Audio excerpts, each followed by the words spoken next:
According to GameSpot, there are hundreds of Halo stories still to be told, and we get new details about this E3 2015 about the story, campaign, and plenty more going to be shown. So this is something to look forward to. Stay tuned, guys.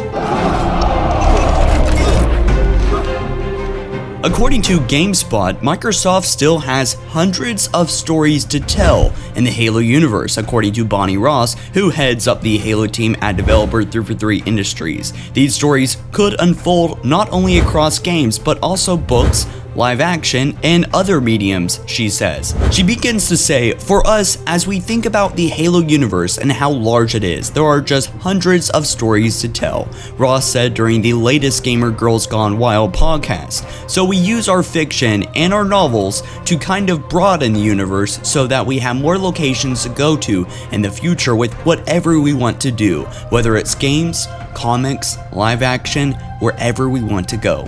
Expanding the Halo universe beyond games is a pretty core part of what 343 hopes to do with the Halo franchise, Ross explained. Growing the Halo franchise in this way was a necessary move, she said, because the first 3 Halo games had a tendency to kill a lot of characters, meaning the wider story was somewhat limited. Ross also pointed out that you can only tell so much story through the lens of a first-person shooter, so it was absolutely essential to move Halo into new storytelling areas like shows and comics. Microsoft has experimented with a variety of non-gaming Halo stories, though these efforts haven't always worked out. The Peter Jackson Halo movie, which I'm sure all Halo followers are very well aware of, famously fell apart years ago, with director Neil Blockman creating District 9 out of the ashes of that film.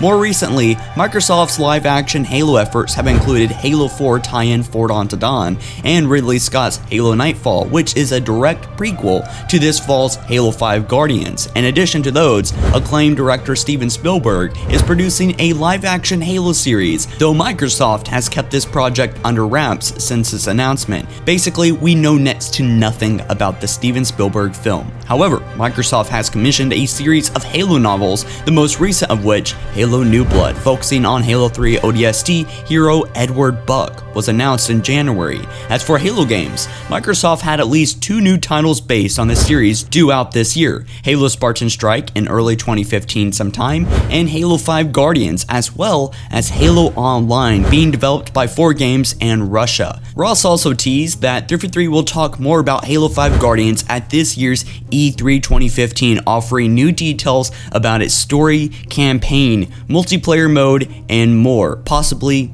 maybe Forge or new modes. Halo 4 was supposed to be the first of the 3 games in the Reclaimer trilogy that would have spanned Halo 4 to 6. However, Microsoft, if you guys remember, said that the story, the Halo lore, was no longer a trilogy, but a saga that could extend beyond Halo 5 and the sequel. Looking ahead, Ross said previously that she wants to get away from the numbered Halo sequels. So some very interesting stuff. This E3, we are going to get details on the story campaign, perhaps a trailer or 2, the multiplayer mode, more maps, game types, a trailer maybe, perhaps some people have been talking about another beta, very unlikely, but is possible, maybe another closed beta for sure, and plenty more, which possibly could include Forge at least up to the last month of marketing before Halo 5's release. Are you excited for E3 this year and 2015 during the summer? Let me know down in the comments below, and stay tuned here on Halo Follower for all your Halo news and entertainment on a daily basis as soon as it comes out. Catch you guys in the next one, and peace out.